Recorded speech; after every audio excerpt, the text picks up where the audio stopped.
Welcome to another round of Formula Racing League Simnet Super Sprint Sunday action. It's round number 2 of season 21 at Bathurst, and I'm Jack Brentis to bring you the event. So, just for those who are new to the championship or new to Formula Racing League, the Sunday event is 2 short sprint races, no need for a pit stop here, decided all by qualifying, which is coming up in the next 3 minutes or so. They're split into 3 classes and 2 races. So the first race is a 20-minute short sprint, the sprint race of the sprint series, if you will, followed by a 40-minute race with the grid going as per qualifying in both events. Now, you'll see from the numbers on the left-hand side, you've got the drivers there starting from the top of Jared Vermeulen and working your way down through Damien van der Bol, C. Desert et al. That the driver numbers are all separated by different shades. So you've got the lighter white, light grey, almost numbers. So for number 1 to 433, etc., etc. They are the pro drivers. That is the highest level of category in terms of pace and overall skill level. Then you've got the grey, sort of medium grey, concrete grey colours at the back, which you can see from Richard Gierman and Michel van der Bol as 2 examples here. They are the silver class, so they're the medium of the 2. You expect to see them in towards the big grid. And then you've got the red colours, which I would say to expect towards the further back, but Jamie Thacker and Jeffrey DeFaas proving that the AM drivers, so the lower category, those more entry level, not that used to sim racing, they are going to be the AM category. And we've got 3 categories here of almost 40 cars, over 40 cars this weekend, 43 runners and riders. That is nigh on 14 and a bit per class. That will provide, especially around Bathurst of all places, some excellent entertaining racing. We're coming up to qualifying in just a moment, which is a one-shot affair, which means as soon as you cross the line to finish your formation stroke warm-up lap, that is it. That is your lap. If you go off into the wall, that's your lap done. You will not be allowed to start, you will not be allowed to complete that lap time if it invalidates, and you will have to start from the back, behind every driver that has completed a full qualifying lap. Now, we're going to go through the AM class to begin with. I'm going to give you all the runners and riders, including a couple of reserves, such as Tim Bleich in the Audi. He's going into the pro category, and he's a brave man indeed to be starting out in the Audi, especially around Bathurst, in this, one of the most difficult leagues to debut in the sim racing world.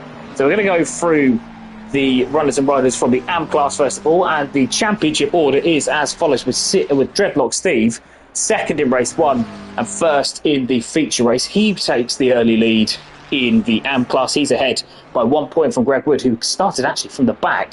So it was an amazing job to get first and third last time out, despite not setting a valid qualifying lap. Dazza Townsend, as he prefers to be known as, is in third on 27 points, and only 2 off top before a bit of a gap has already opened up to Michael Coppens in the Ferrari. Car number 36 is in 4th on 22 points. He's a point clear of Miguel Da Silva and Jack Barnett, those 2 sharing 5th position, but Da Silva ahead by virtue of a 4th place finish versus Barnett's best of 5th, with Owen Harris in 7th with a pair of points per positions, 12th in race number 1, having had a lot of problems starting from pole position in race number 1 at Kyle Army last week. He was 4th in the feature race. Ryan Fegan is in 8th, the newcomer, the Irishman, to the championship, making a decent start to his Formula Racing League career with 2 8th places ahead of Ian Kruger in 9th, the McLaren car number 44 ahead of Jamie Thacker and Darren Mark Davis. Jeffrey DeFaas was 12th last weekend once the 2 races shook out with a 9th and a DNF. The Paul Trotman in 13th, Jochen Verrett and Dale Kelleher making their starts to the championship season this time around, with Dale Kelleher back from injury, and we wish him well in his ongoing recovery there. We're going to go to the silver class now, and it's Gordon Brown with first and second last time out, who has the early lead there. He's a point clear of Renard Serfontein. Renard Serfontein with 5th in race number 1 and first in race number 2 on 28 points. Then Terry Tierney. Now, I did call him Thomas, so he's going to be the man known as the tank engine from this moment. On Terry Tierney in the Aston Martin, the blue and yellow Aston Martin, with second and third on debut in the championship. The Irishman, affable by nature, but I'm sure ruthless on the racetrack. He's just ahead of Chris Gebman. Chris Gebman 3 points off of a medal spot in fourth, with a pair of fourth places last time out in the Porsche. Alexander Kalugin makes his return to the silver class with a fifth place from his opening couple of rounds. The McLaren in the blue and pink, the Russian, should be looking to do a little bit better here. I fancy him for a podium as the drivers all start to leave for their warm-up laps for the qualifying session, which is now about to begin. I think you can see 4 or 5 cars out already. Kalugin is followed by Richard Gearman in the Ferrari, Jordan Marshall in 7th in the Mercedes, the Frenchman, who's been making strides over this last year in Formula Racing League. With Lee Colpitts in 8th, having had a pretty luckless first round with early collisions. And Michel van der Waal in 9th, and James O'Leary, another debutant, in 10th. Maximilian Moorneweg is in 11th there to Marco Lino. Luke Richings, who had no luck whatsoever last time out, in 13th. He's on the pair of DNFs, with Serafino Gabino starting the season this time around. We're going to go quickly to the pros before we start commentating on the qualifying laps of Greg Wood, already out. As you can see, one of the lead drivers behind Jared Vermeulen. But with the drivers all out pretty early on, a lot of them anyway. There's a few that are still in the garage, but this is quite a lot for the early rounds, the early minutes, to be out setting their one and only qualifying lap. Jared Vermeulen leads the Pro Plus. He's now in as a full-time driver, but he didn't win both of the races, which is a bit of a turn up for the books. He was second on home stall in Kyle Army last time out, race number 1, but he won the feature race. He's ahead of Daniel Crossman, who's 3 points behind, with Crossman winning the first race, but third in race number 2, and Demian van der Waal in third on 27 points. They're 6 points clear already of Maximilian Basler. Basler 6th and 5th last time out in the Ferrari, with Othman El Fadawi in 5th in another Ferrari. It's 5 Ferraris in the top 5, so that's very much the car to have in the Pro Class. Andrew Eden is in 6th in the Lexus, ahead of Fast Hyman's, another Ferrari, in 7th, with Steve Desert, you guessed it, in a Ferrari, in 8th overall. He's just ahead of Josh Clayton and Bakla Poshbishil in the Mustang and the Porsche. Barclay Brustilli, who's reverted back to his car number 2, the Canadian, in 11th overall. Fabio Travaglioli is in 12th, having shown a lot of pace but not a lot of guile last time out, to have a couple of DNFs.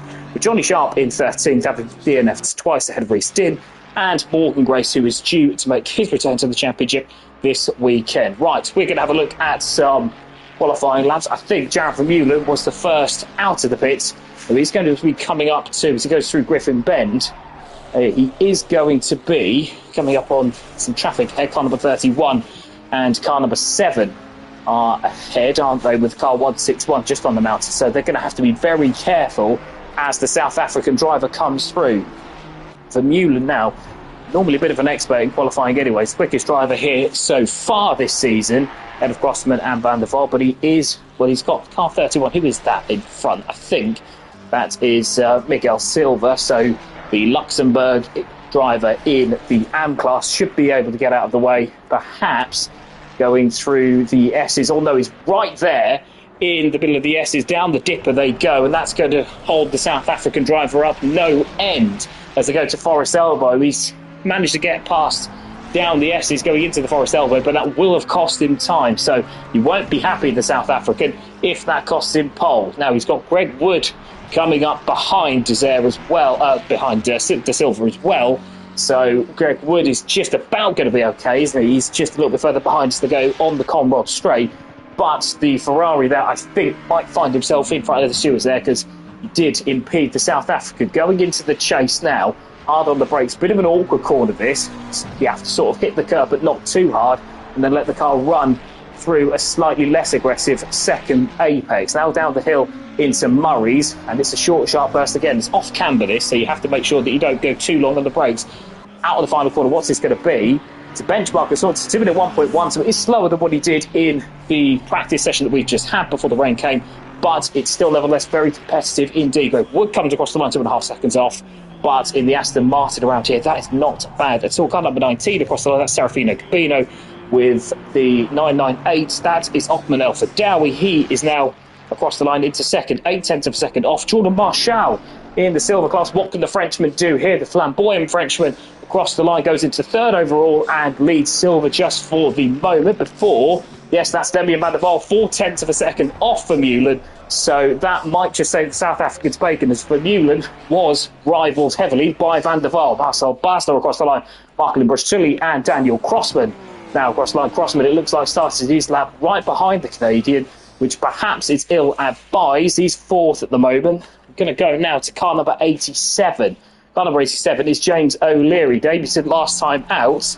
The man racing under the British flag, O'Leary, now keeps the car to the right-hand side of the McLaren. It's going to go across the line, and it is 10th, third in silver at the moment, so a good solid effort from James O'Leary. He'll be pleased with that. See Bizet next across the line in the Ferrari. That goes up into 8th, which is 7th overall in class, in what is beginning to look like a Ferrari heavy top 10. Car number 44 is next. A lot of drivers across the line. It might be 442. It's Maximilian Borneweg, who we've completely missed. Sorry, Maximilian, but you are 10th. So, I mean, Harris across the line as well in the AM class. He's second in AM. Maximilian Borneweg is in second overall. Then immediately ports to pits. We've got car number 13 now across the line as well. I think that is Jack Barnett in the Mustang. Where's this going to put him? Jack Barnett goes 17th, 5-6 seconds off the pace. We have got a new leader, Travaglioli, now across the line. The Italian had such a difficult race last time out. Travaglioli goes pole, 2 minutes flat 0.6. He's half a second clear of Vermeulen. I can't help but wonder whether that was caused by the issues that Vermeulen might have had, because Gebman is soon across the line, I think he's set his lap time.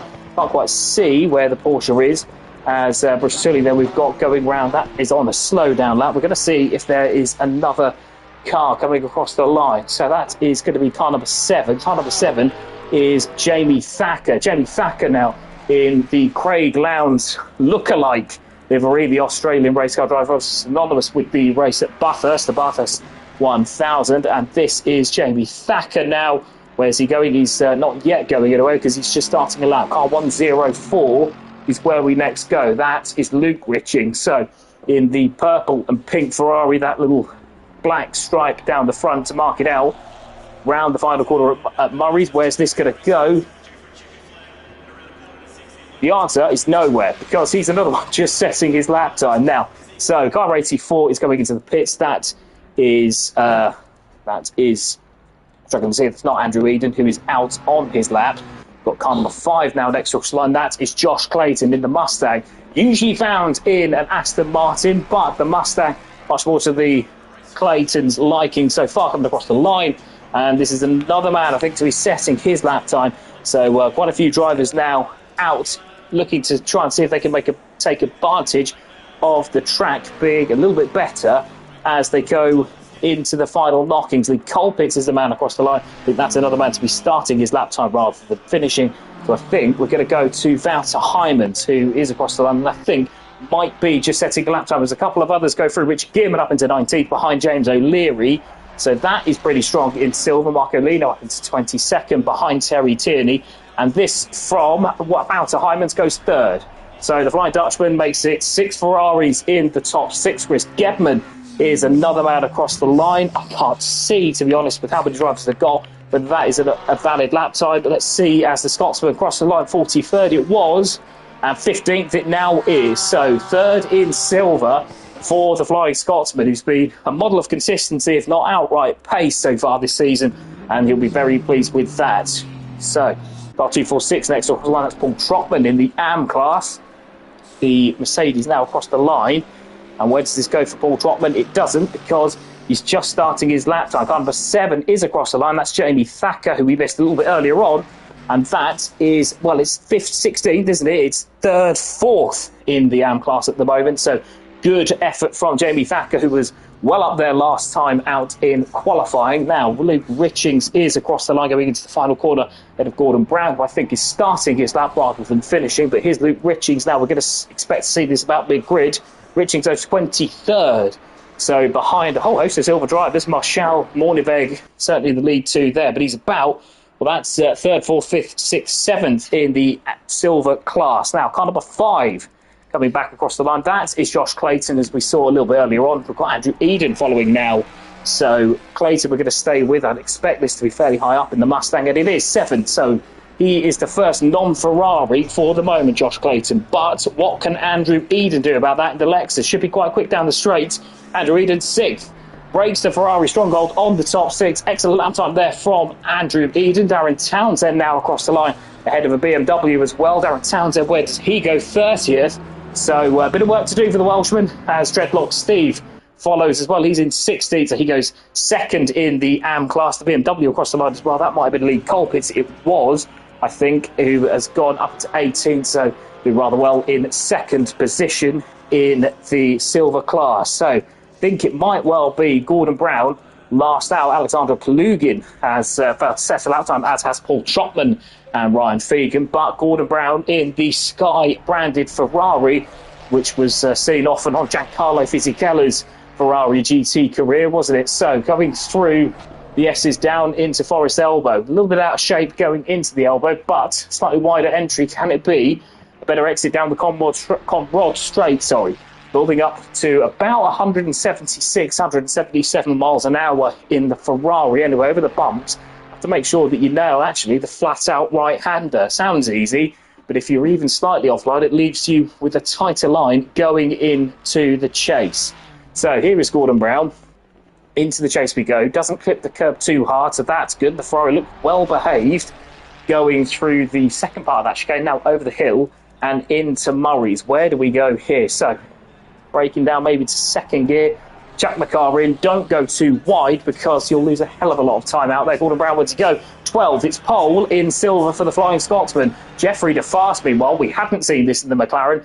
Excellent lap time in the AM class, and DeFast mixing it with the big boys. So a couple of excellent laps late on as Morgan Grace found his way into the top 6 as well. The Welshman returning with gusto to the championship, having missed last weekend. And I think that is it. We've got kind of a 34, doing a couple of laps as well. I think that might be more reconnaissance laps rather than anything else. I certainly can't see who it is. I can see who it is. It's Vaclav Pospisil. He's gone up into 16th, so he is he's 13th in the pro, so not a happy hunting ground for the Czech driver, as he's going to pull into the pit lane now to avoid the wrath of the stewards, and he does look like the front end is beaten in there. So I do wonder if there were any issues for the Czech driver. Tim Bleich, meanwhile, the pro driver in the reserve category in the Audi, is in 25th. So as I said, very difficult championship in which to debut in, and Tim Bleich finding that out. But there's your pole sitter, Fabio Travaglioli, in first position, half a second clear of Shavon Mullen, who, as we saw on the stream, got a little bit held up, and unfortunately there for the South African, he will have to start from the relatively lowly position of second place, with Demian Mandeval in third. And I'll be back with you in just a couple of seconds.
Welcome back to the coverage of the Simnet Super Sprint Sunday.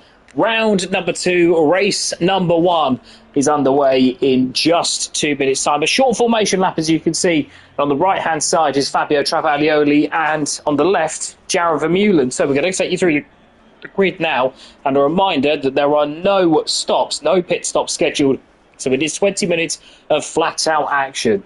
Going to take you through the first row is Fabio Travaglioli. He will start from pole position after difficult start last time out. Jared Vermeulen is in second, ahead of Demian van der Waal in third. Omat El Fidawi completes row 2 in the Ferrari, ahead of Wouter Heijmans and Morgan Grace, the last of the Ferrari contingent in the top 6. Andrew Eden is 7th, ahead of Daniel Crossman in 8th, with Josh Clayton in 9th, ahead of Marco Tully in 10th. The Porsche driver that completes in the top 10. Jeffrey De Fast takes pole in 11th on row number 6, ahead of Gordon Brown, who was on silver pole in 12th position. They're ahead of Marcel Basler in 13th, the German unable to get a lap together, and Jordan Marshall in 14th. Steve Desert and Vatla Posh-Brazil completes an all-pro row number 8. Posh-Brazil in 16th. Dreadlock Steve, leader of the AM class so far this season, shares row number 9 with Greg Wood, perhaps the most impressive AM driver last time out. Lee Colpitts has row number 10, sharing with Maximilian Morneweg in 20th. Joachim Barrett is 21st, ahead of Jamie Thacker, with Owen Harrison 23rd in the AM class. He is ahead of Chris Gebman. Chris Gebman 5th in the silver class. Tim Bleich, the AM in the Audi. Not the AM in the Audi, the reserve in the Audi and Pro is 25th, ahead of Renat Serfontein, the South African, uncharacteristically far back in that Ferrari. Serafino Gabino is 27th, sharing row number 14 with Michel van der Waal. Luke Richings is in 29th, ahead of James O'Leary in 30th, with Richard Gearman in 31st, sharing row number 16 with Darren Townsend. Michael Coppens is in 33rd, ahead of Terry Tierney in 34th. Marco Lino is in 35th to start row number 18, ahead of Jack Barnett. As we go now, what on earth has gone on here? I think we may well be starting the race. Get out of the pit of the replay as the drivers are off and ready to go. Well, we're going to get the view from, I think, Demian van der Waal, so it's not going to be all bad in terms of trying to see the action at the front as they go round the final corner, and we can hopefully then get back to the action as quickly as possible. So we're waiting now just for the green light to go. We'll wait and we wait and we wait some more because there's 43 cars as we are go. I think Jared Vermeulen might actually have got the jump on Fabio Travaglioli, but Travaglioli has the inside going into turn 1 at Hell Corner.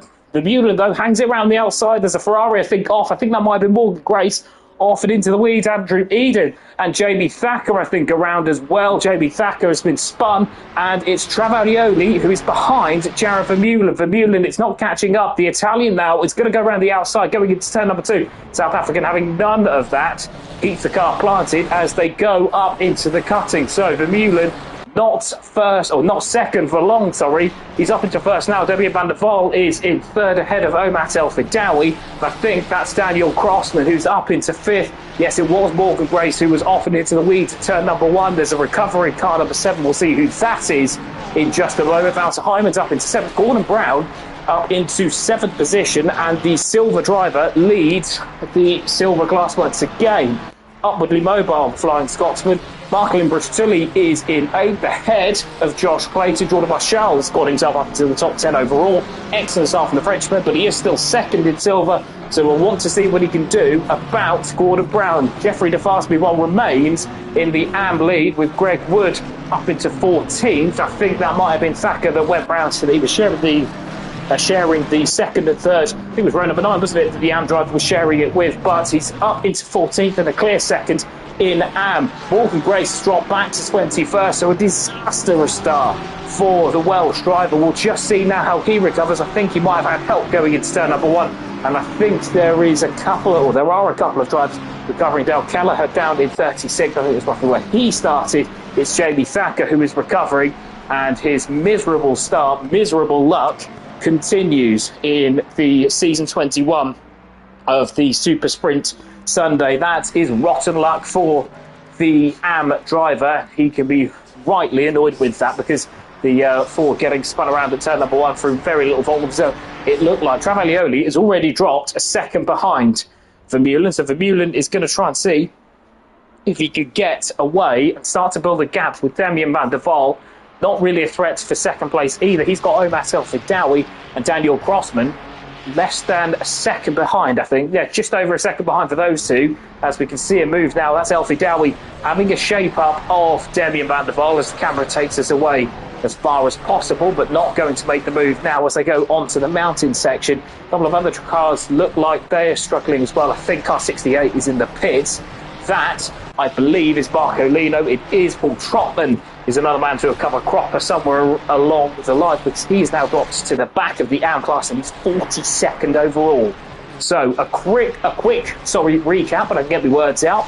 A quick recap as the lead is Jared Vermeulen ahead of Fabio Travaglioni, Damien van der Waal in third as Ferraris will lock out the first 7 on the road. That's Omat El-Fidawi in fourth ahead of Daniel Crossman and Wouter Heijmans in 5th and 6th. Gordon Brown leads the silver charge and he's ahead of Brustulli, Marcelin Brustulli in the Porsche, the first non-Ferrari driver all the way down in 8th, ahead of Josh Clayton and Jordan Marshall. Jeffrey DeFast, meanwhile, doing an excellent job to harry Jordan Marshall. He's got no problems from behind at the moment. That's Fatma Pospisil. He's up from 16th on the grid, so the Czech driver has been recovering well, and he's ahead of Marcel Basler. Basler, another man to not get the lap in that he would have hoped for, but it's Greg Wood in behind Marcel Basler in the second in the AM class, 14th overall, with Steve Desert in pro.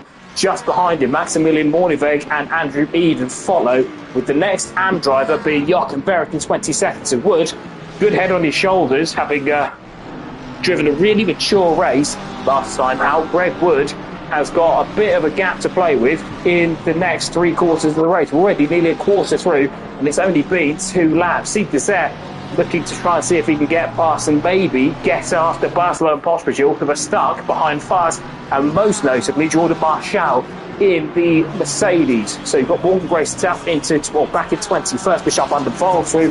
I think Jochen Berritt, who was in 22nd, has gone for a little holiday somewhere at the final corner. He drops now to 29 behind Darren Townsend now up into 5th in the AM category, and the very pink McLaren, I think you can see there, as certainly very striking, is it? But he's started to advance championship credentials, the championship contender last time out in the AM class, and will want to be doing that this time around. That's I think that's Terry Tierney just behind in 30th. So what was a really impressive debut in the silver class last time out, the Irishman not quite having it his own way this time around. The tank engine is stuck in a sea of AM drivers. I think Vera drops down to 29th. The next silver car for Tierney is Luke Richards, who's just behind Serafino Gabino and Owen Harris. So we can see now, I think Jordan Marshall is in 10th position. Greg Wood has gone off slightly. He's 1.7 seconds back. So there's been a few issues there. No, that's not him. That's Jeffrey DeFast, isn't it? DeFast has been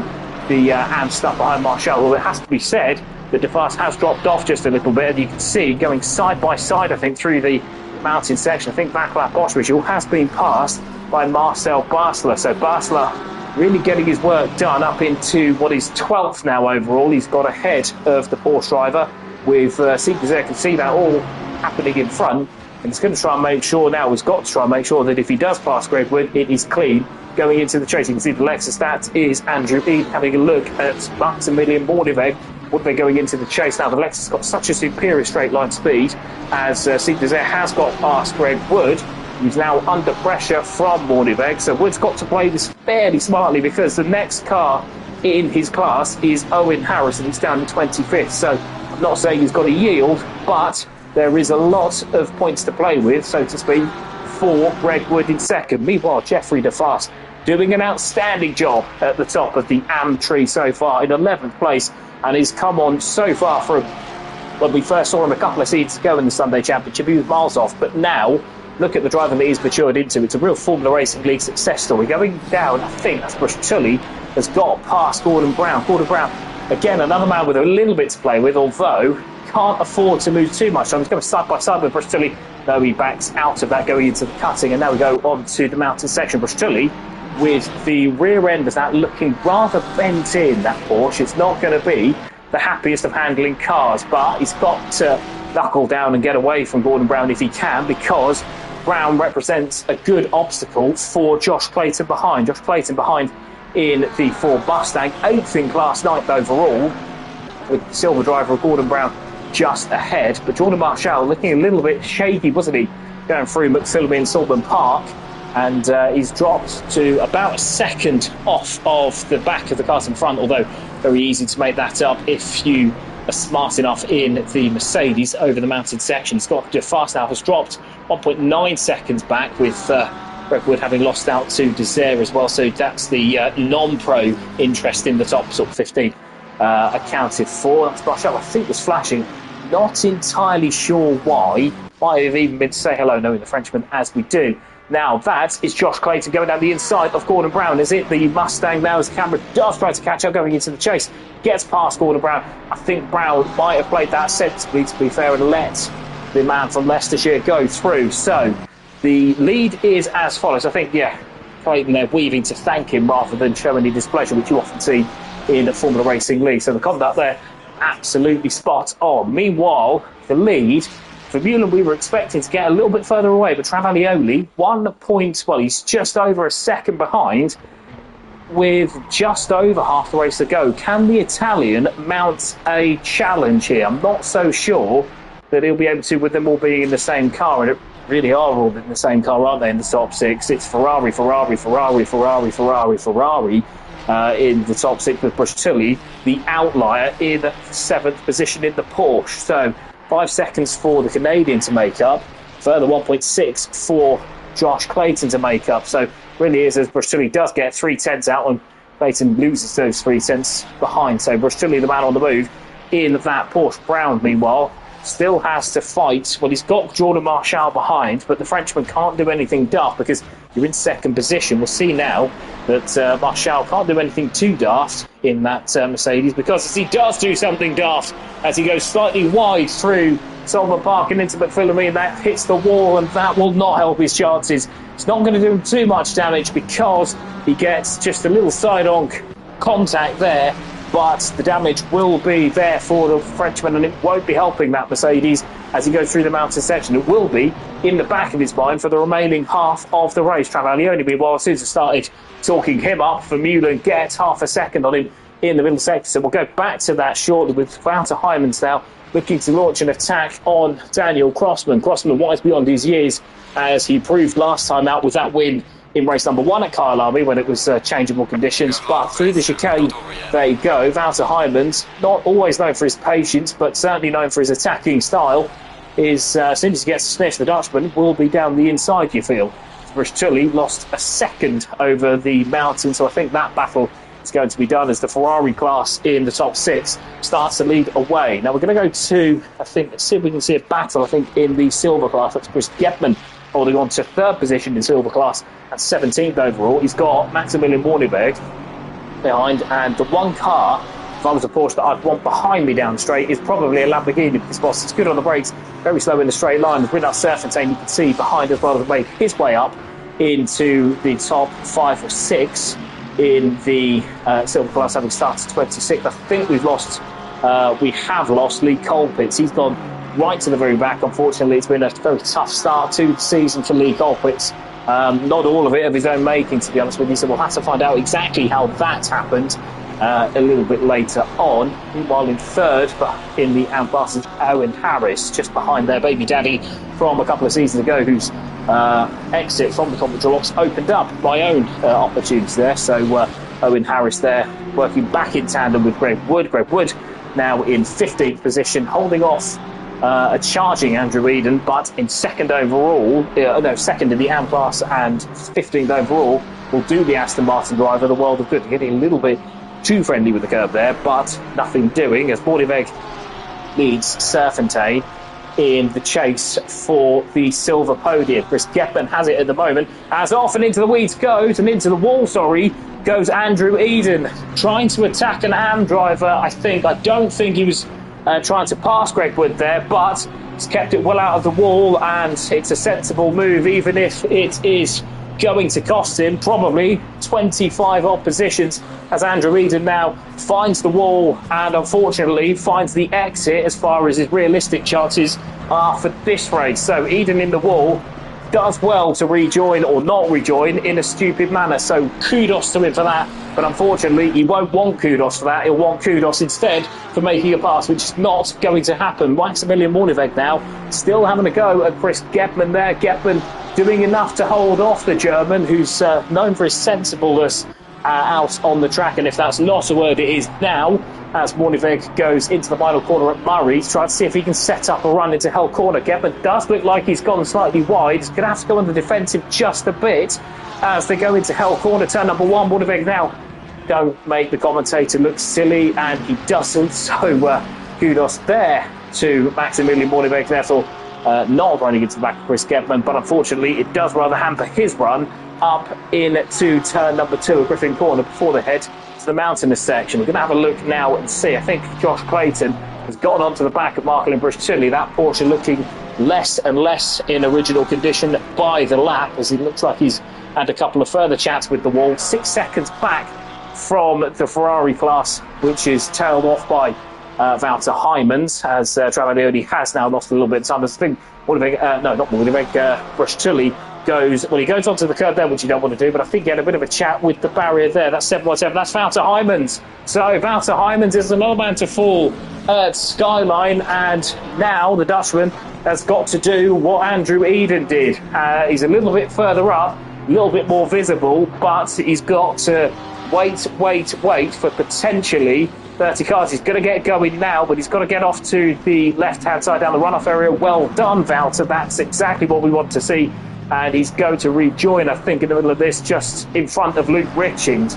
Now, Luke Richings is in 23rd position, so that is 14, well, it's more than that, it's 16 positions lost by the Dutchman, who will not be happy. Josh Clayton, meanwhile, having another go, is he? No, not quite at Brush-Tilly, as the Ferrari class goes from 6 to 5, as Heijmans now begins his recovery in the final quarter that we're now coming up to, as you can see now Marshall has dropped off just a little bit in the battle for silver on, as Gordon Brown still holds that, and the Frenchman Jordan Marshall has plenty to think about behind.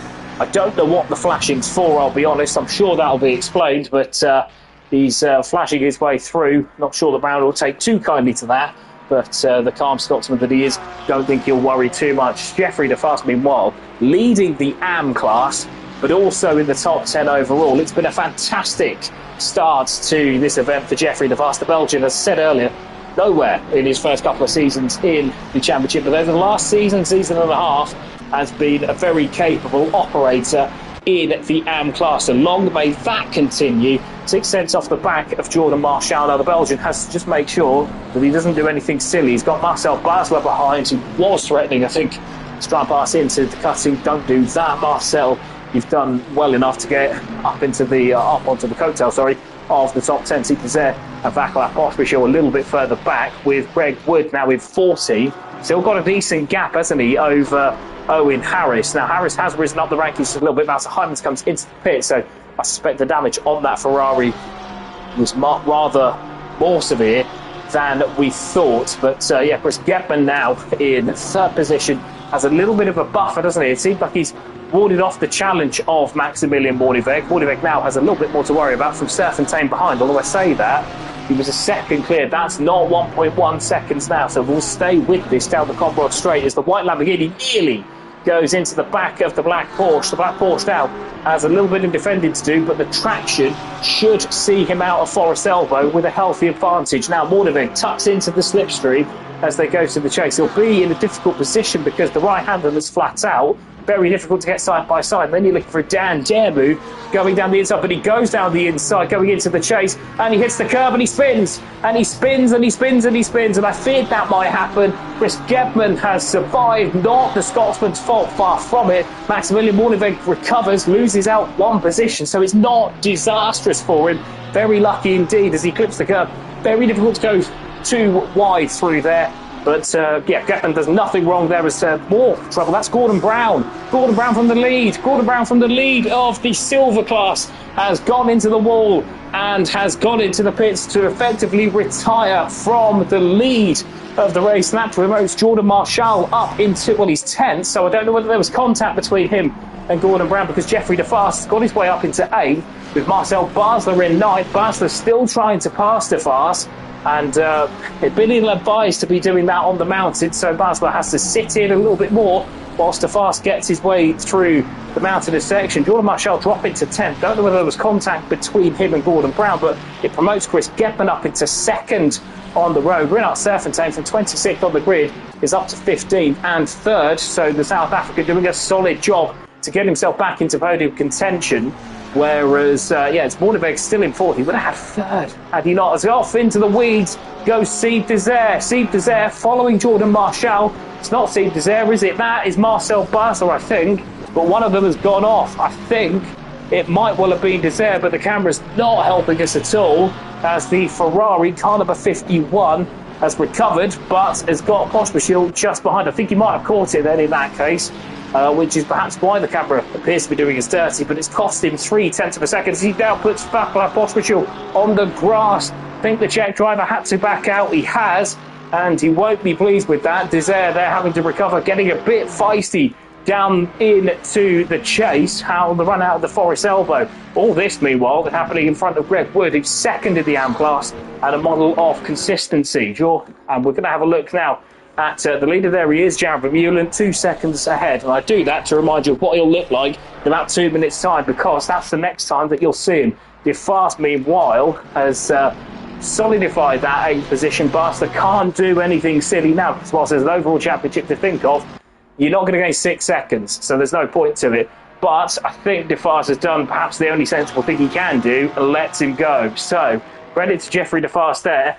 And we're going to go to the battle for 6th position, as Marklin Bruch-Tully has been backing up Josh Clayton for the remainder of this race, or for pretty much all of this race, it feels. Clayton now has a look going into the cutting, as the Porsche there has a bit of damage, can't quite compete with the Ford going into the cutting, but he does have the inside. And I think now for the Ford, it's about setting him up out of Forest Elbow, which, as you can see now, Jared Vermeulen, car number 1, is going through now. So I think that's where it is. He's got to stay tight with him through the mounted section and make sure that he doesn't do anything silly. Car 161 is in strife. That is Tim Bleish. Tim Bleish in the Audi is spun at turn number 2, and that's a horrible place to have to rejoin. He runs sensibly, given he's a reserve driver, backs out and ports to the pit lane. So unlucky for Tim Bleish, but better to be unlucky than silly. So well done to him for porting to the pit lane there. But what was a promising opening gambit as an AM driver, as Josh Clayton has got past Bruch-Tully on the mountain. We didn't see it because, well, quite frankly, I didn't think he'd pass him there. As Jared Vermeulen, now we're going to get to him coming out of the final corner to win the first round, win his 2nd race of the season of round number 2 of the Simnet Super Sprint Sunday. He's followed home by Fabio Travaglioni ahead of Demian van der Waal, with Omat El Fidawi claiming 4th. And 5th and last in the Ferrari class up top is Daniel Crossman. He's going to cross the line in 5th, with Josh Clayton now having stolen 6th position in the mountain section. Marklin Bruch-Tully unable to really fight any longer in that beaten up and bashed in Porsche. So 6th place for Josh Clayton, ahead of Marklin Bruch-Tully in 7th. Marcel Basler makes his way up into 8th. That's Jeffrey DeFast, who has dropped a little bit further back, hasn't he? He's got Jordan Marshall, who's going to win the silver class, but it's an excellent drive from Jeffrey DeFast to take 9th, and the AM win. Steve Desert finishes 11th ahead of Vaclav Pospashil with 12th. Greg Wood takes 2nd in the AM category and 13th overall, with Chris Getman taking a solid 2nd place there in the silver category. He's 14th overall ahead of Renat Serfontein, and Maximilian Moorneveg in 15th and 16th. Michel van der Waal is in 17th, with Owen Harris completing the AM podium in 18th. Ahead of Serafino Gabino, Jochen Verrett and Terry Tierney, recovers actually to 5th or 6th, I think, overall in silver. So not a disaster there for the Irishman. Jack Barnett is in 22nd ahead of Morgan Grace, whose race was effectively ended at lap number 1.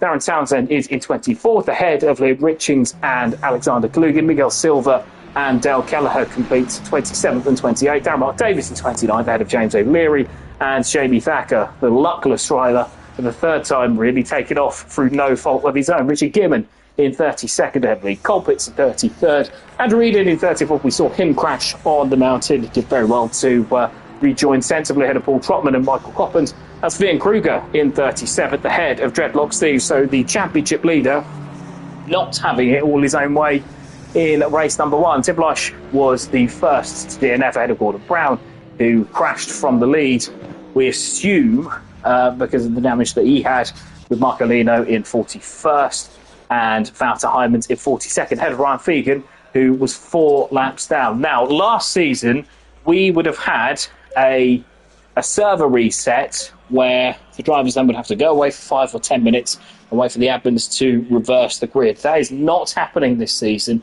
so we are going to go straight into race number 2 in the next couple of minutes or so. That gives me just enough time to promote our sponsors, which is Simnet. They basically do anything that you need, really, for customisation of your sim rig, from gloves to the sim rig itself. As a pad user, it's not for me, apart from the boots, which I still bought and go around in anyway, because they are quite fashionable, actually. And it also gives me enough time to tell you about our Patreon series. Basically, the reason that we can commentate and stream as we do is because we have a Patreon server. It is £4 a month. So £4 a month is less than a cheeseburger at McDonald's, and it is something that's going to give you a lot more benefit than a cheeseburger at McDonald's. For £4, you not only get access to the championships first off, you get your own practice server to test out your different cars, and you get other perks as well, such as Chris Gedman designing any and all profile pictures that you want them to design. So it's something that we would really recommend to keep the wheels turning, to keep the servers servering, and to keep the commentators commentating.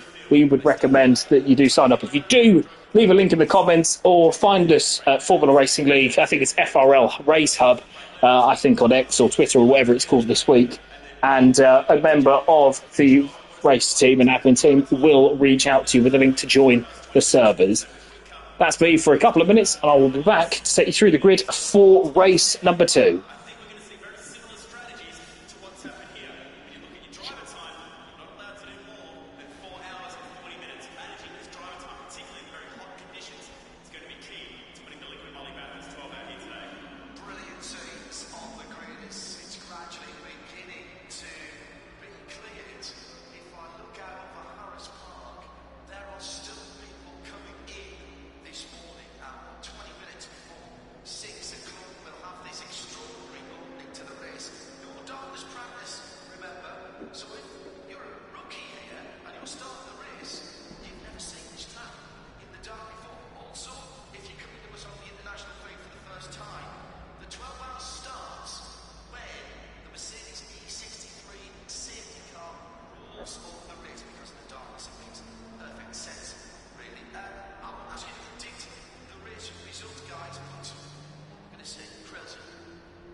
Welcome back to the second race, and it looks like the rain that might have been expected has stayed away at the Mount Panorama circuit in Bathurst, home of the Bathurst 1000 or amongst many other races. Now, just time for me to take you through the grid as we see now, as Fabrizio Travaglioni goes from pole position, having qualified pole in qualifying earlier on, with Jaron Vermeulen in second ahead of Demian van der Waal and Obat El Fidawi. Wouter Heijmans and Morgan Grace will once again make up row 3, with row 4 chaired by Andrew Eden and Daniel Crossman. Crossman in 8th, up to 5th last time out, belying his age and experience with that with that sensible drive. Josh Clayton is in 9th ahead of Michael Imbruch-Tully, with Jeffrey DeFast, David Jeffrey DeFast in 11th ahead of Gordon Brown. Gordon Brown hoping to convert silver pole this time around,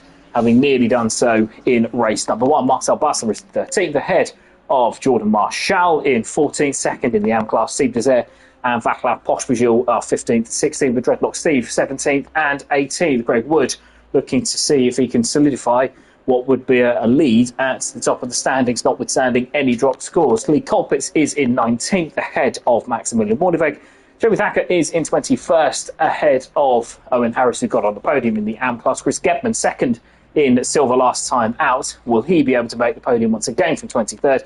He shares row 12 with Tim Bleich, the reserve in the pro category. Renat Serfontaine is 25th, Serafina Gabino 26th. Michel van der Waal 27th ahead of Luke Richings, with James O'Leary beginning row 15 and Richard Gimman ending it in 30th. Darren Townsend is 31st ahead of Michael Coppens in 32nd. Terry Tierney and Mark Olina are on row 17, with Jack Barnett in on row 18 ahead of Darren Mark Davies in 36th. Miguel Silva is 37th ahead of Dale Kelleher, back from injury and up 10 places last time out, so the Mancunian has a bit of work to do this time around once again. Vian Kruger is in 39th ahead of Alex Kalugin in 40th, with Paul Trotman and Ryan Fegan completing the race and completing the order on row 21. We've lost one driver since then, I think you can see at the back there. So that is your 42 runners and riders, and some of them won't be around the final corner, I don't think, by the time we actually get going. So Travaglioli is on the left and Vermeulen on the right. Now, Vermeulen managed to get the jump on Travaglioli last time out. Can the Italian do anything about the South African going into turn 1 this time around? He will hope that he can claim the first corner and effectively block the South African from getting past in this slightly longer format race. So Travaglioli now having to see what lessons can be learned. I think you can see Heijmans in the background there, who spun very late on from a promising position, weaving his way around in the green and gold Ferrari for this weekend. Travaglioli now across the out in the final corner, and we wait and we wait and we wait and we wait aplenty. Vermeulen there looking just ahead, and we're go, and it's a good start again for Jaron Vermeulen, but can Travaglioli go and claim the apex at turn number 1? He can. Looks like he's a bit more ruthless on Vermeulen. Vermeulen tries to see if he can cut back and go to the outside. Now he tucks into the slipstream. Demian van der Waal is following behind, hoping that there's a little bit more carnage between the top two. And unlike race number 1, it looks like they've all behaved themselves going through turn number 1. So it's Vermeulen to the outside of Travaglioli. Can he get around? But he's got to be a bit vulnerable now, I think, to Demian van der Waal. Van der Waal looks like he's going to take second. He does, ahead of Omat El Fidawi. El Fidawi, the Italian, settles into 4th position ahead of Wouter Heijmans. I think that is, no, it might be Daniel, no, it is Wouter Heijmans. Daniel Crossman is in 7th as Morgan Grace, gets himself up into 5th position. So a much better start for the Welshman this time around, having been in the wars from early on last time out. Andrew Eden is into 8th position, I think, with Michael Imbruch-Tully in 10th, and Marcel Buzzer up 3 positions into 10th position. So Josh Clayton is in 11th ahead of the class-leading Jeffrey DeFast. Once again, Gordon Brown drops to 13th, but crucially retains the silver lead. So the Scotsman not quite profiting as he did on lap number 1 last time out, but he'll know better than most. This one is a little bit more of a marathon within the context of a sprint. So all the drivers, there is a yellow flag out. So who's that's gone off? That's car 443. That is Demian van der Waal. Van der Waal out of 2nd position. And you can see, well, you can't, but that's the whole point. He is backed into the wall there, and he will be going no further until 40 cars, with the exception possibly of car number 6, which is Ryan Fegan. He will be the only car that is not ahead of Demian van der Waal. Van der Waal with a bent-in back end that will be doing him no favours whatsoever. El Fidawi, meanwhile, is trying to see if he can help his compatriot out ahead. Italian on South African with an Italian in the lead. Off Italy now seeing if he can get in on the action and break into the top two. So Vermeulen now has to defend before he can attack. Morgan Grace, meanwhile, in fourth position, looking to establish himself in that top four with Wouter Heijmans and Daniel Crossman in the top six, battling away. 0.2 of a second between Crossman and Heijmans, and I wonder if the young Brit might have a go at the flappable Dutchman now going down the hill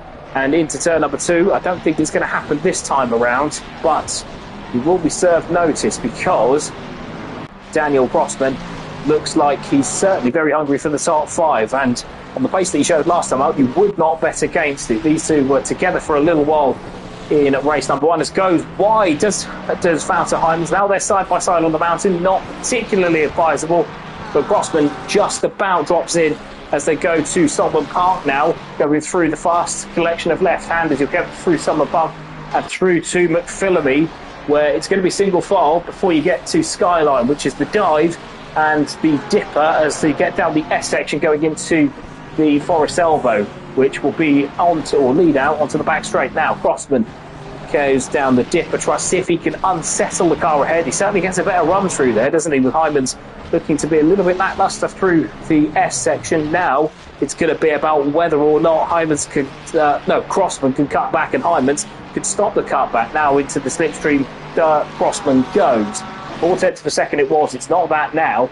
And he maybe get a nose to the inside. He does go to the inside. He does go to the inside. Now, we saw this with problems for Moorneweg and Gedman before. They're side by side now. He's going to have to be a little bit of consideration, but he does get through. Heijmans has to concede and does not mount an attack going into the chase. So an excellent move from Daniel Crossman. He gets himself up into fifth position. That was brave, wasn't it? But two drivers there coming through side by side, proving it can be done. Meanwhile, Andrew Eder behind in the Lexus, having a look at this, thinking, I fancy a piece of sixth position. He's caught up to the back of Heijmans, but 0.9 of a second it is.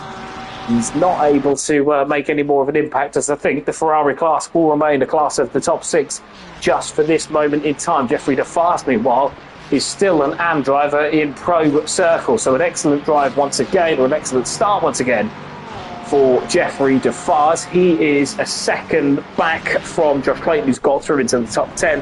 Steve Desire, who is the car behind him, is in 11th place, but Desire hasn't really got it all his own way. He's actually got Gordon Brown battling with him rather than him battling with Jeffrey DeFast. So an excellent start once again. Dreadlock Steve has recovered a little bit from what was a really disappointing opening race, wasn't it? But he's just behind, I think. Greg Wood has got past into 16th now, Dreadlock Steve. So that is a change from a position that has just happened to Greg Wood up into second. What will be his second consecutive second, formerly of this parish, obviously.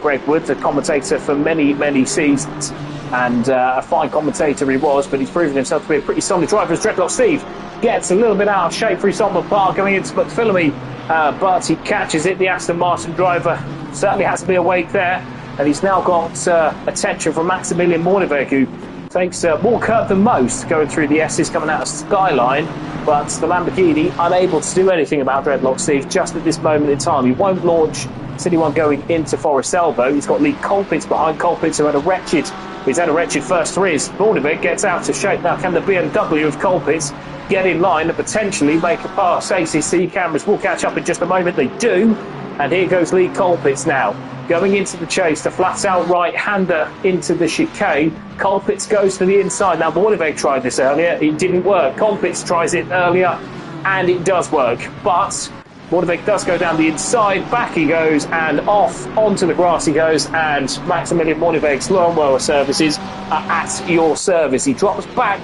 behind Lee Colpitts, and he drops back behind Renard Serfontein. So what was trying to defend one place ends up with the German losing two. So what was 18th is now 20th, and what was third in class is now fifth in class for Maximilian Moorneweg. It's not really been a happy hunting ground, has it, the chase? As that's the second time he's lost positions there. He's got Owen Harris of AM status behind. The former commentator as well is in fourth position in the AM class, 21st overall. And he's got a bit of work to do as Moorneweg, I think, pulls over to the left-hand side. I think more bottoms for the German going into turn number 2. As Harris launches it up the inside, they're going to be a bit careful, guys. You're in different classes, as I think Morningweg tags the wall. So it's been a tough one for Morningweg, but I think he's going to hang on. Chris Getman, meanwhile, is fighting Jamie Thacker, and Jamie Thacker quite wisely backs out of that. So Chris Getman retains 6th in the silver standings, whereas Owen Harris is still going side by side with Morningweg on the mountain. All that does is close up the gap between himself and Getman, and Thacker behind. Michel van der Waal is in 24th, his son having gone off in the early stages, as Damien van der Waal has got himself back up to 34th from what was 41st. A couple of others have fallen by the wayside. That's O'Leary, Trotman, Lino and Kruger have all hit problems at various points in the race, and Ryan Fegan as well, who we saw earlier on, having recovered from what was a pretty tough moment, it would be fair to say. Steve Desert has got past Jeffrey DeFast in the battle for 11th overall.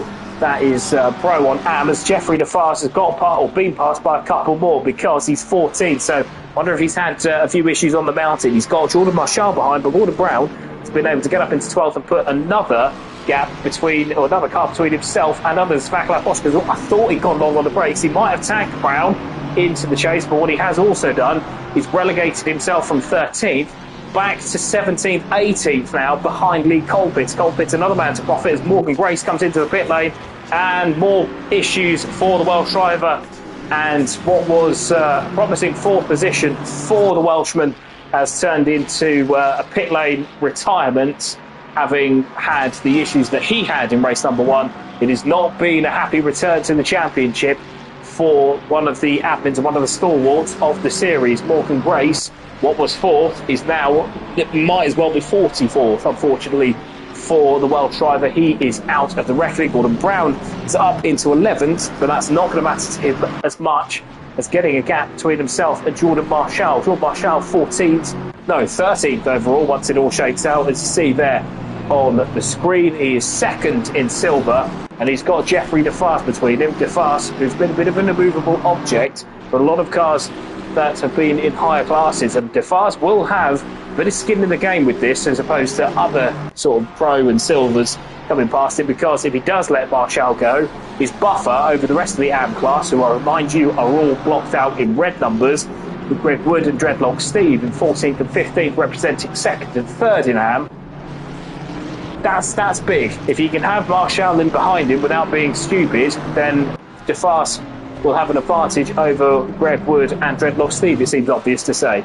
Gordon Brown, meanwhile, will be equally as happy to see DeFast in between himself and Marshall. Marshall, who did end up nicking the championship, the race win earlier, with Gordon Brown hitting disasters late on in the race and having a bit of a chat with the wall, which didn't work out well. But Brown hoping now to, with a slightly longer race, he can perhaps afford to take it easier. We shall see. Jared Vermeulen, meanwhile, 3/4 of a second behind Fabio Travaglioli, as Travaglioli leads these two away. Owat El Fidawi 5 seconds back, and Daniel Crossman a further 4 seconds back nearly, which would represent their main competition, with Vermeulen seemingly within a second at every turn. We're already a quarter of the way through this second race, and I suspect when Vermeulen does come into the commentary party, as is customary, that I suspect that he may have a couple of things to say, and certainly have a bit more of a description than the usual. I drove away from pole position. Anyway, 6/10 of a second he is behind Travaglioli. Travaglioli, who did a fine job on lap number 1 in learning from his mistakes, being certainly a little bit more ruthless going into turn number 1. Wasn't dirty at all, I'll be honest with you. It was perfectly fine, perfectly legal, and I think he could be very pleased with how his first lap played out. The problem is he's got another half an hour of this, so he's got to be as switched on as it's possible to be, because if there's one task that is the most difficult in Formula Racing League, it is defending, as I think Jordan Marshall, what was the lead of the silver class, Jordan Marshall is in strife. He's dropping as if he's not got a parachute in the order. He's gone back to 29th, and he is in the wall. Where is he in the wall? He is in the wall at turn number 2. So, who's that as well? There's someone else that's joined him there. That is car 666. That's Dreadlock Steve. So that is an AM driver. That is the 3rd place in AM. and second in silver has changed around. So Lee Colpitts gets to second in silver, which will be a recovery and a half after his earlier issues. And set at third in AM now is Owen Harris. So Jedlock Steve and Jordan Marshall, will find out how that happened a little bit later on. But both of those drivers, their race effectively over with a collision at turn number 2. So Greg Wood has 2 seconds to find on Jeffrey DeFar. So I wonder if that might have included him or involved him in some way. No, the Aston Martin looks as clean as a whistle, doesn't it? Going through the chase. Now he's got 27 minutes to go and get to Jeffrey DeFar. Meanwhile, Battle at Boschbigel having a look at Lee Colpitts in the as Pro meets Silver. Boschbigel has not been a happy couple of events for the Czech driver, who's one of the more consistent out there, but has not gelled with the Porsche around Bathurst. I think they were expecting a little bit more rain, judging by the forecast, and certainly judging by practice. Josh Clayton, meanwhile, has got himself up into 7th ahead of his race 1 nemesis, Marklin Brush-Tully. So the Leicestershire driver having a solid run in the lead of the non-Ferrari class. So 7th overall for Josh Clayton. He's ahead of Marklin Brush-Tully, and he's ahead of Andrew Eden, who crashed out in race number 1. Coming down the hill, it doesn't look like a particularly happy Lexus, does it? All beaten up and scratched and scuffed and guffed. And he's now got the attention of Steve Desert. Steve Desert in the Ferrari, all over him like a cheap suit, isn't he, in 10th position, as the second Ferrari class of him and Gordon Brown in 10th and 11th are following Andrew Eden. Eden 3 seconds off the back of those in front. So Brush-Tully and Clayton are in 7th and in 8th, with Eden in 9th in the Pro class and overall, with Steve Desert looking to recover from a slightly difficult race number 1. Let's see what he can do coming out of Forest Elba. Now the Lexus is usually pretty quick here, but I wonder how much damage he's got going down the Comrade Straight, which is usually the strong point of the Lexus. But he's keeping his distance, isn't he? He's not exactly getting away, but he's not under threat either. Desert now going through the chase, the right-hander going into the chicane. Very late on the brakes, too late on the brakes, and into the back of Andrew Eden he goes, and I fear that might have been a bit predictable looking at him on the mountain. He drives off, he doesn't wait so far as Eden left to recover at the chicane. Steve Desert, I don't think he'll be very happy with that piece of driving there. And certainly a man who won't be happy is Andrew Eden, who spins his way round back onto the circuit and does a few more donuts on his way back to what I think will be about 30th. By the time this mess is all sorted out, he's got Liam Richings through, Owen Harris is through, and he's recovered, and that is effectively the end of the Lexus Drivers' race. Not a great way, really, for it to end. Steve Desert, meanwhile, I would suspect we'll be having a long talking to post-event, especially with Eden being a steward himself. It's cost him about 30 seconds. Another driver to come into the pits having cost himself a load of time is once again Maximilian Morneveg. So Morneveg, there's been a bit of a miserable couple of races, hasn't it, with him spinning his way out of 3rd position in the tyre Embers in race number 1, and in race number 2, having come to grief here with further issues, it would appear. So car 161, who's that in the pits?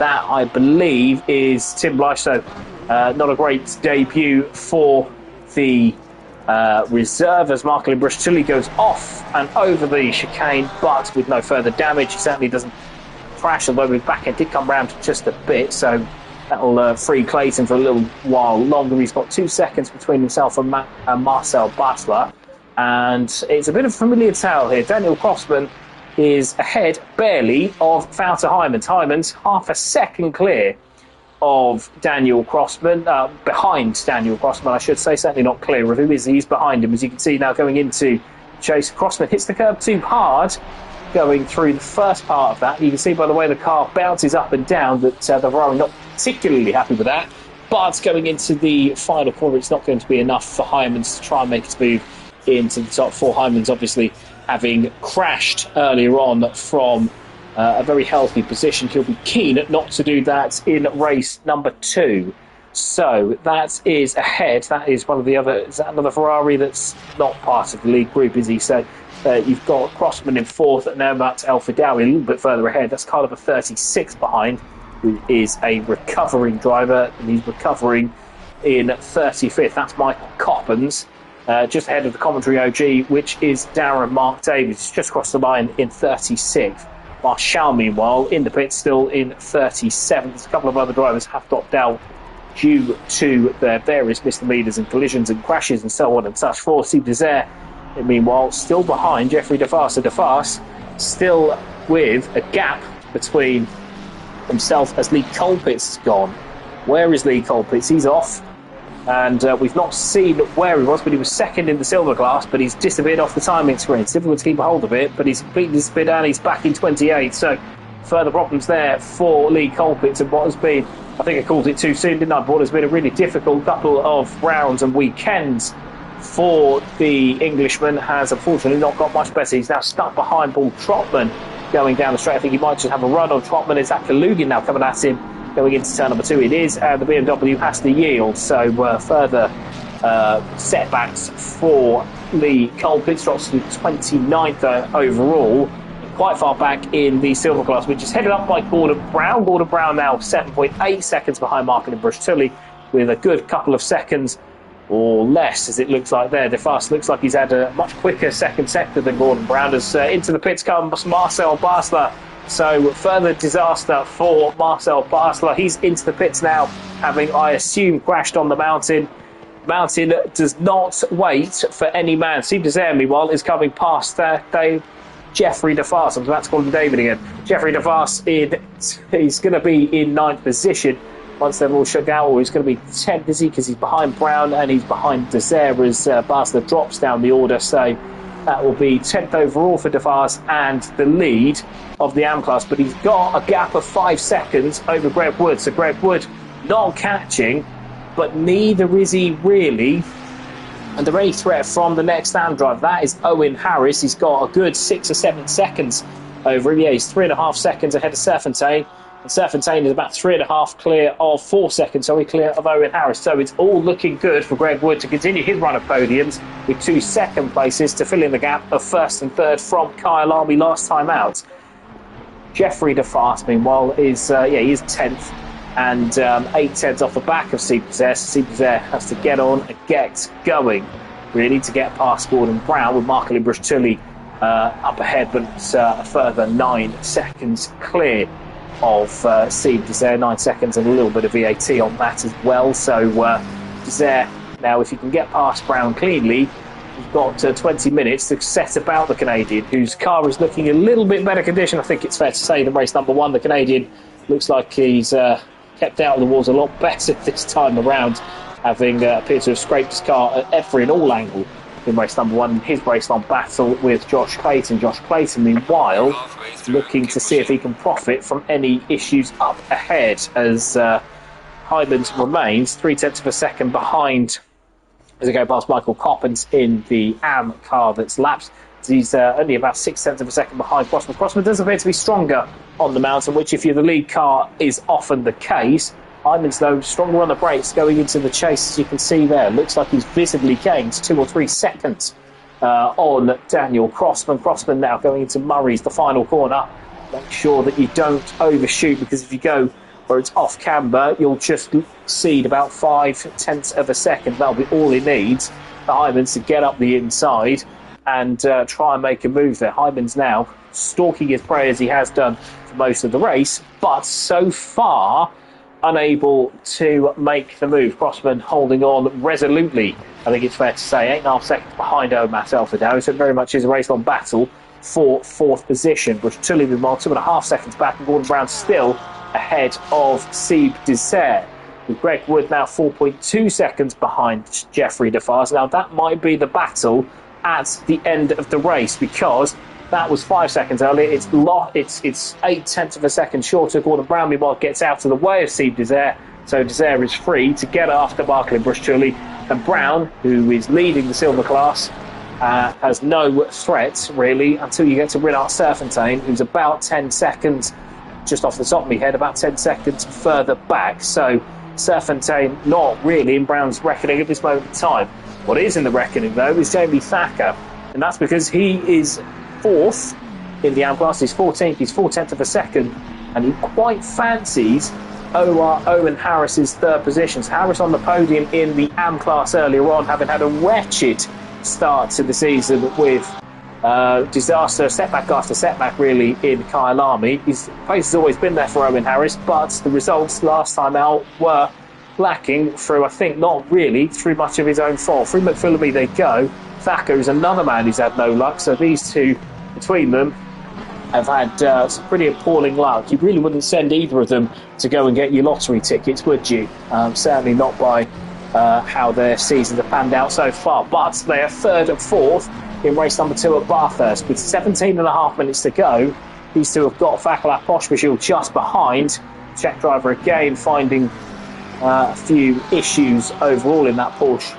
But they've got, if they can negotiate him, if he does catch up, then I think they'll be in still for some decent points position, because third and fourth place, they're well clear, and I mean well clear, of Darren Townsend, Jack Barnett and Dale Kelleher. Kelleher, who's got up into 7th position in the AM class, and that's represents good progress there from 38th on the grid. But you've got these two who are fighting over the third and fourth, as Thacker can't quite make the move going into Murray's, but if he can get a run, maybe into turn 1, or perhaps more likely coming out of turn 1, he does have a look to the inside. That's not going to work, and it might just mean that Harris is able to get on the power slightly earlier and be able to lead him away. Now Thacker follows Owen Harris down the straight. They both keep to the right hand side. The plan for the forward is going to be to try and block the inside. No, because Harris moves to the outside, quite confident in the McLaren that the forward isn't going to come up the inside. Thacker has a look down into turn number 2 and thinks better of it. They've got Poshbashil just behind. Poshbashil, not a man to be getting involved in any scrapes that don't involve him, and they don't, because as you can see by his lightly coloured number, he is the pro class, and these two with the red coloured numbers are in the AM class. So now on the mountain they go. Thacker, 0.3 of a second, doing remarkably well to not just simply run into the back of him, because it is incredibly hard on the mountain not to just simply pitch into the car, and particularly if you've got a bit of a pace advantage. With these now, well, they've got, I think, about 20 seconds nigh on between themselves and Townsend and Barnett, Trotman and Kelleher, who are all towards the they're the next AM cars, so I think they can fight really. They can afford possibly to let Poshbashil through, but if you're Thacker, you probably don't want to do that, because that then blocks you run as into the pit, and out of the race goes Fabio Travaglioli. And what's been a miserable start to the season for Travaglioli gets no better in race number 2. Retired race number 1 Kyalami, retired race number 2 Kyalami, and in, well, I say retired, he was certainly damaged out and off the track at various points at Kyalami, but retired into the pits. 15 minutes to go. The Italian caught out by the Monaco of the mountains and Mount Panorama, Jared Vermeulen, as he has done on quite a few occasions. It's up into first. Now, Omas El Fidawi is also a man missing from the top. We've only got a class now of 3 Ferraris at the top, as Walter Hymans and Daniel Crossman are second and third. So where has El Fidawi gone? I'll tell you where he's gone. Out of the race into the pits, because the Italian is missing completely. So I wonder if those two, they want to come together, because they were only separated by about 10 seconds. So I don't think there's going to be issues there. But Jared Vermeulen can almost get out and push the car by the time it gets to the last couple of laps. He's got 21 seconds now on Daniel Crossman. Crossman, who's been looking backwards rather than forwards throughout the race, and is in defence mode once again, as Walter Hymans sits patiently behind, waiting for a mistake. You can see there's quite a few sort of rough sort of lines really, so I wonder if that's where the wheel has been dragging from one of those drivers. But Travaglioli did make it back to the pits, but I think that might well have been a port to the pits. But the Italian driver not getting the job done, as to the outside goes Walter Hymans going into the chase. That probably won't work. He's not far off alongside, but he does have the inside going into the chicane. Doesn't make the most of it. He's normally not a man to pass up an opportunity like that, particularly in his previous guises a couple of seasons ago. But down the inside he goes again. He's having plenty of half looks. I wonder if he's trying to be a bit too cautious almost. Hymans having come in for a couple of bits of feedback over his Formula Racing League career. I wonder if he's taken that a bit to heart, because the Dutchman not really making a move when perhaps he could have. He went to the outside and forced the driver ahead, Crossman, to defend. But when he had the inside going into the chicane, I'm very surprised he didn't try and make the move. I certainly think that Crossman would have been expected to move. He certainly left enough room. So, yeah, disaster. Well, not disaster, but a curious move, as I think Owen Harris is another man to have fallen victim somewhere along the line to the mountain curse. He's back into 18th. He is dropped way behind Jamie Thacker. So Thacker up into third position. But Owen Harris off to, well, he's just ahead of Jack Barnett, so he's fourth. He's only lost one position in class, but Jack Barnett, who has Darren Townsend, Chris Gepman and Paul Trotman in tow. Dale Kelleher's another man to fall victim to Bathurst's walls, because he's in the pits, as is Alexander Kalugin. I wonder if there was any contact there, because Kelleher and Kalugin are both in the pits, having both been fairly similar in terms of pace and in terms of placing, I do believe. So, yeah, Kelleher, having returned from a pretty nasty finger injury, as unfortunately he's back out, so he's still lapping. He's behind Fian Kruger.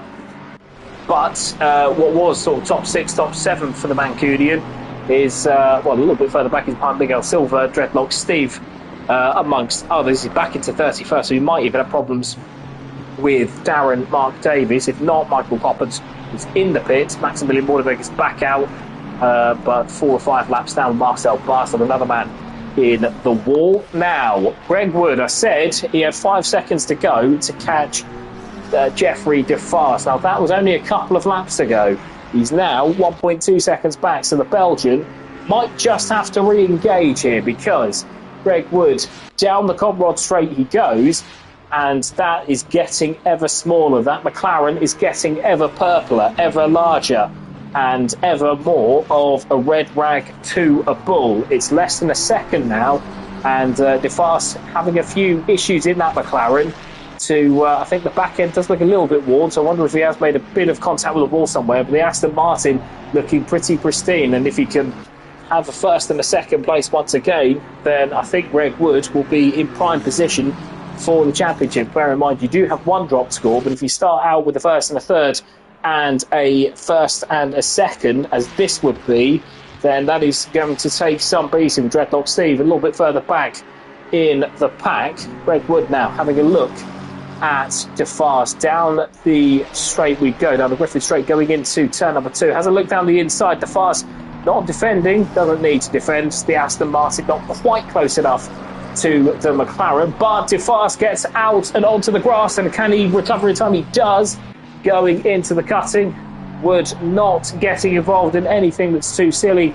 A man certainly known for his self-preservation, and Wood once again keeping himself out of trouble there. But DeFast there has done so well in the previous, 1 1/8 race, almost 1 1/4 race, 1 3/4 races, to be in the lead of the AM class. He's coming under some pressure now from Greg Wood, as DeFast just about tags the wall, doesn't he, going through McPhillip, who pulls it over to the left-hand side for a slightly audacious entry into the dip, and into the wall he goes, and he is leading the class no longer. He was always a little bit wide. I thought that when he put the car over so far over to the left-hand side, going into the downhill section, going into Skyline, that it was going to be a problem, and it was, because he left himself offline, and unfortunately it flipped the car up off the road and into the wall, and Jeffrey DeFast is going no further in this race. Certainly won't be able to hobble it back to the pits, and if he does, he'll be there at a snail's pace. Renard Serpentine is up into 9th meanwhile with all of that, so he's second in class, and Gordon Brown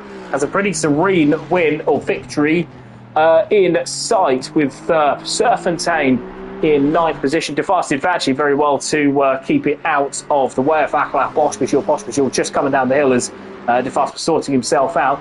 Is Jeffrey DeFast going to be able to make it back? I look at the front end, it almost looks like it's the only positive I can see is that the wheels don't look buckled, but that car will be an absolute nightmare. He's got Serafino Gabino just behind in the black and in the green, gold and white Aston Martin. DeFast does come into the pits with Gabino ahead. I think that might have been Marshall, but it's not, certainly not in terms of the positions. Richings, meanwhile, comes through to go up into 12th position, and that means that Jack Barnett is going to take second place at the moment in the AM class. It really has been a race of attrition. Luke Richings in 12th at the moment. He's got Richard Gearman behind the Flying Dutchman in 13th, as it will be now, and 5th in class. Andrew Eden recovering after his earlier travails with Steve Desert. Desert, who is 6, feels like he's rather gotten away with that if you were watching a little bit earlier on. Terry Tierney, not Thomas. I kept calling him Thomas last time out, so I will publicly apologise to him for that. And the man that I will now know as the Tank Engine is currently in 16th position and is 6th in class, isn't he? He's just ahead, or just behind, Richard Gearman with Jack Barnett. And into the wall he goes. It's a bit of a curse of the commentator so far, isn't it? Going into the cutting, Tierney's not going to cause himself too much damage, but a bit of a whoops moment rather than anything else. He's got Jack Barnett behind in 16th. Barnett is the second driver in the AM class, second in class ahead of Darren Dazza Townsend, with Chris Gebben, who was solid enough in 6th position. It's not quite been the same in race number 2 after a podium in race number 1. He's 18th, but he's 1, 2, 3, 4, 5. He's behind 6 cars, isn't he? 7 cars in the silver class, so it's not quite going to be a stellar result as it was before with 6 minutes to go. Trying to see, the battle, I think, is between Haymans and Crossman. Haymans has been, well, once again, he's 0.3 of a second behind Crossman. It feels like he's been that since about minute 38. So with Haymans now coming up behind, well, no, Crossman and Haymans are coming up behind 2 slower drivers, aren't they? There's the Porsche of, I think, that's not Marco Brustilli, is it? No, because Brustilli is still going. That might be Marco Lino. It is Marco Lino.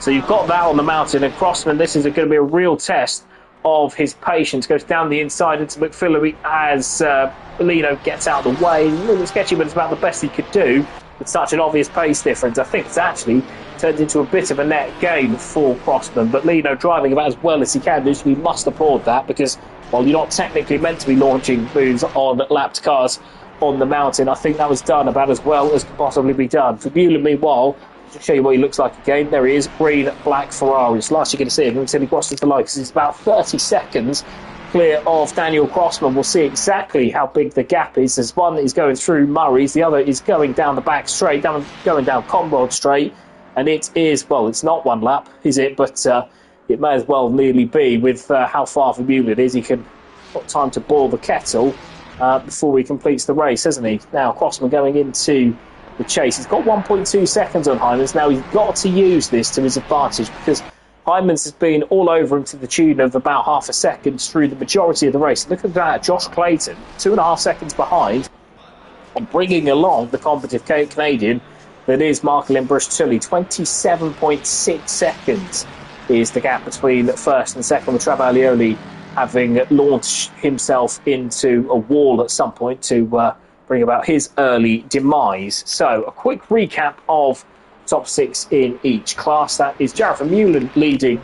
You can see in first position he's got 28 seconds nearly on the back. So Steve there being in front. So Steve there is it's on the lap Ferraris. We'll find out who that is a little bit later on. He is in first ahead of Daniel Crossman and Wouter Haymans, with Josh Clayton in 4th in pro, Marco Brustilli in 5th, with Steve there a rather lonely 6th in class after that collision with Andrew Eden. I think there will be some chat about that later on. Gordon Brown, meanwhile, leads the silver class. He is in 7th position ahead of Renard Serfontaine in 9th. He is 2nd in silver, with a battle for 3rd, 4th and 5th between Serafino Gabino and certainly Luke Richings and Richard Gearman. Gearman giving Richings all kinds of trouble. The pink and purple Ferrari ahead of the black and blue Ferrari. So Gearman now looking to see if he can get up into 4th. Terry Tierney is in 6th in class. He's 15th overall and continuing a rather solid start to his Formula Racing League career,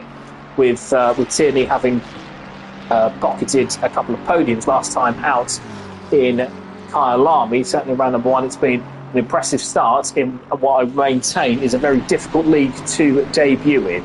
Now we're going to go back up to Greg Wood. Greg Wood is leading the AM class and leading it very well. He can almost afford to wave Surf and Tame by, and he's been a model of self-preservation throughout his time in the Formula Racing League, so I suspect that move may happen going into the chase. Out of there is into the wall. Who's that? Car number 87, I think it is, who is not a factor certainly here.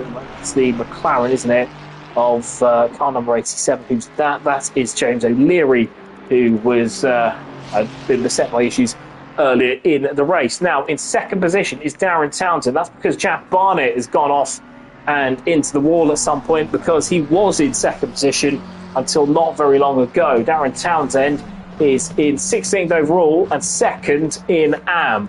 And he's ahead of Paul Trotman, who has got up to a very creditable third position. Paul Trotman in the Mercedes, the black, green and yellow Mercedes, in third position. A rare podium it would be if it was able to see Dreadlock Steve, meanwhile, in all the mayhem, having dropped back earlier on, is fourth in class, 20th overall. He's got past Miguel Silva. So Miguel Silva, the Luxembourg driver, is in fifth position. Owen Harris has also gone into the pits, and so has Jack Barnett. So I suspect that once it's all straight out, it'll be Vian Kruger, who will be in sixth in AM. He's 27th overall. That will change to 25th, surely, as Barnett and Harris are past having gone into the pits. He's got Terry Tierney behind, and Terry Tierney's in 15th, so that tells you how far back Kruger has dropped. So we're going to go back to, yes, I think Surf and Tame has not quite got past. I suspected that might be the case. He might well get past, as Wood pulls over. Does he? No, not quite. Suspected that Wood might let him go through with the gap he's got in the AM class, with Wouter Heijmans having not been able to gain back the time lost on the mountain when lapping Marco Lino. It's the way that the cookie crumbles as Jared Vermeulen does start his last lap, so in a couple of minutes we will cross over to him. Crossman, meanwhile, has a fairly comfortable second place. Marklin Brush-Tully as well has caught up to Josh Clayton. Clayton 1.6 seconds back from the podium, but I would suspect unable to mount a challenge from there. The Mustang, as impressive as it is down the straight, it won't be a challenge for the Ferraris, which have been really, once again, the class of the field. So with one lap to go, who's that leaving the pits? That is the Mustang. That might be Jack Barnett, who's come back out to complete his running. He'll be 7th in the AM class, with Owen Harris, James O'Leary in the pits now as well. Dale Kelleher, meanwhile, is back out in 29th, as Jeffrey DeFast, who crashed from the lead, didn't he, in the AM class. He's back out in 30th. It was a disaster really for the Belgian. I'd heap the praise on him as well. So talk about a curse of the commentator, as Crossman now looks like he's going to lead Heijmans through the cutting and onto the mountain to cap off another really mature performance beyond his years. So 26 seconds, I think that's because Vermeulen has had plenty of traffic throughout that. So the running order, with the exception of probably Surf and Tame, who may get past Wood, but he may not.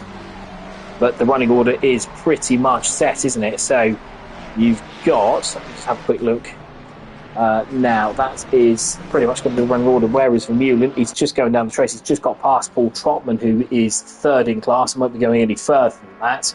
Got Chris Gedman ahead as well. Gedman, who is in 17th of the last car on the lead lap, may allow Vermeulen past, although as Gedman pulls over to the left-hand side, I'm not sure that we really need to be quite that close to his back end, but here he is now going across the line out of the final corner, side by side with Chris Gedman. So Gedman not willing to let that go easily in 17th overall, and Jared Vermeulen comes across the line to win race number 2. So it is double victory and very much the currency that the South African deals in as he takes another dominant display. He had to wait for others to trip over themselves this time. Fabio Travaglioni was leading by a couple of seconds before visit to the wall ended the Italian's interest, and it's going to be Daniel Crossman, who's closed up a little bit, but Crossman is going to come home in second ahead of Wouter Heijmans in third, with Josh Clayton just off the back of Heijmans in fourth position. Marklin Brush-Tully will take fifth overall and fifth in Pro Class. Steve Desire, we're waiting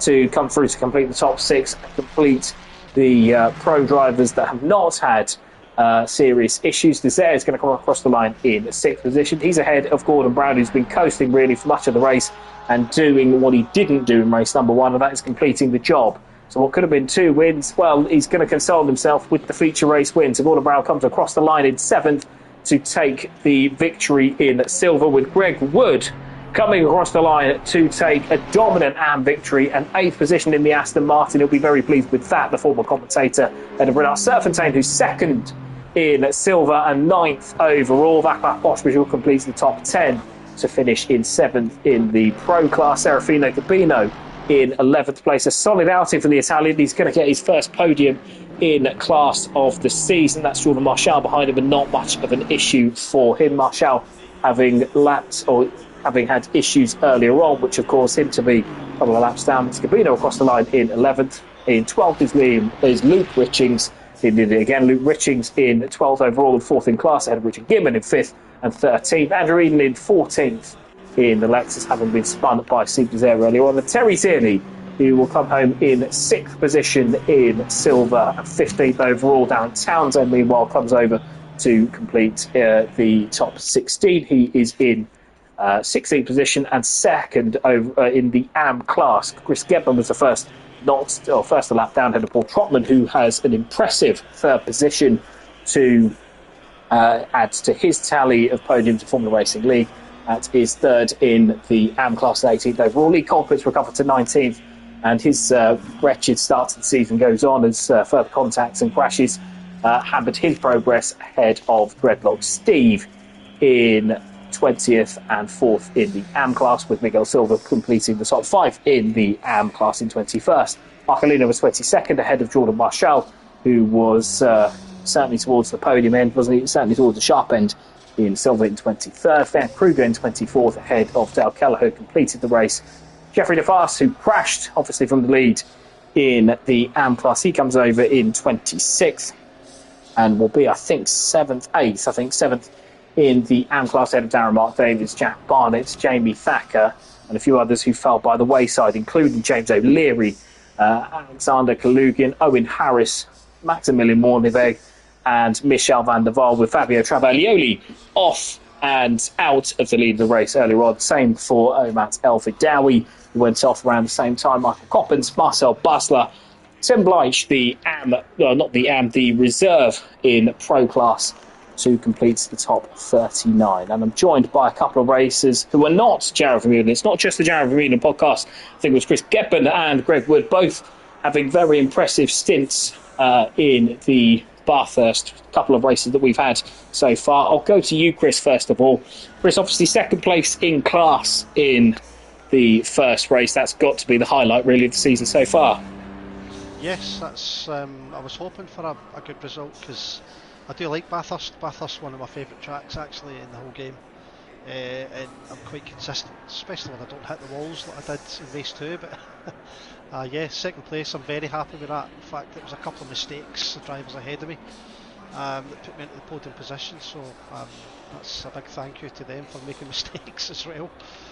But I really enjoyed that tonight. Thanks very much. No worries. Gogs as well. No worries at all. Thank you very much. It's one of those, I think, Bathurst, isn't it? And I speak as my experience as a driver as well as, asking you guys. But it's one of those that you almost have to sort of bit 95%, because if you're at 100%, eventually there's a corner with its name, with your name on it. Would you say then that you were more sort of driving a little bit within yourself in order to get those point positions across the line? Yeah, it was just in the zone. The only corner that I kind of kept finding it slightly difficult was that elbow.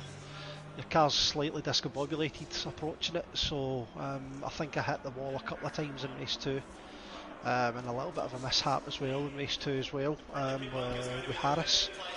But other than that, quite clean, nice and consistent in the zone. Loved it, absolutely loved it. Good stuff. Greg, I'm going to come to you as well. As pretty dominant display in race number 2, as well as a podium in race number 1. You can only really call that a good evening's work, can't you? Yeah, I'm very, very proud of it. I mean, I can't take all the credit for race 2. There was plenty of, for any of the evening at all, really, because there were some fantastically fast drivers around. Between FaZe, between Dreadlock Steve and Thacker, I mean, they all had my number. We were all very close on pace. But unfortunately for them, obviously, issues befell them and didn't befell me. I very much practice sometimes, knowing some of the rules that you can afford and know, especially at Skyline, if you mess up your braking, you can go straight across and not get too much of a penalty as long as you play it right. But knowing obviously where you can save yourself, save some time, always pays off. I mean, I was very much gifted the win of race 2. Defay's had a fantastic race 1. I think we all saw how great he did, holding off several pro tier drivers. I couldn't catch the group, which inherently meant I couldn't catch him. And then in race 2, I did have a bit more pace, but I think he was carrying damage towards the end of his lead over me, and then obviously I had a nice easy pass on him. But I played it consistent, and I don't think if I'd have got anywhere the positions I got this evening. I think it's very much been the theme, hasn't it? And speaking of, and this is the unusual position as far as Jaron Vermeulen's concerned, inheriting race wins.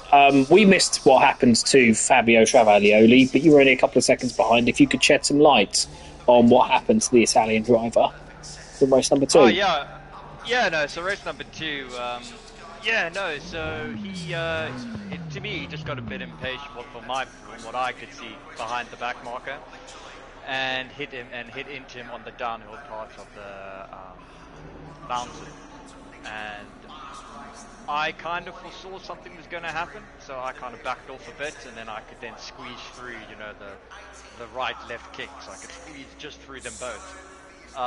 So, I mean, that was unlucky, I think unlucky for him, unlucky for Shedler. I feel sorry for the back marker as well. I I lost 7 seconds today and 2 laps behind guys at the end, so, you just got to accept it, right? Don't drive right behind somebody. And that's how I got the win. And then I think he then crashed the next lap. Then he was 4.2 seconds behind me, and then I saw that he had a moment on the thing coming down the mountain.